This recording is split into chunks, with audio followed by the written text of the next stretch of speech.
জামালপুরের মাদারগঞ্জ উপজেলার তারতাপাড়া এলাকায় অবস্থিত জামালপুর ১ অনুসন্ধান কূপ খনন কার্যক্রম পরিদর্শন করেছেন বিদ্যুৎ, জ্বালানি ও খনিজ সম্পদ মন্ত্রণালয়, সড়ক পরিবহন ও সেতু মন্ত্রণালয় এবং রেলপথ মন্ত্রণালয়ের উপদেষ্টা মোহাম্মদ ফাউজুল কবির খান।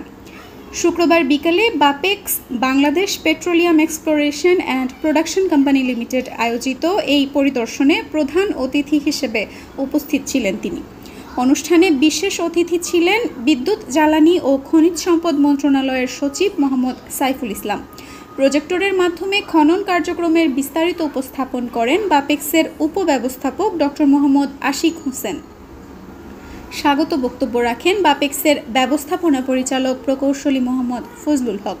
এ সময় আরও উপস্থিত ছিলেন পেট্রোবাংলার চেয়ারম্যান মোহাম্মদ রেজানুর রহমান, জামালপুর জেলা প্রশাসক হাসিনা বেগম, সহকারী পুলিশ সুপার সাইদুর রহমান সাইদ, এসিল্যান্ড সাইদা খানম লিজা সহ বাপেক্সের কর্মকর্তাবৃন্দ এবং গণমাধ্যম কর্মীরা।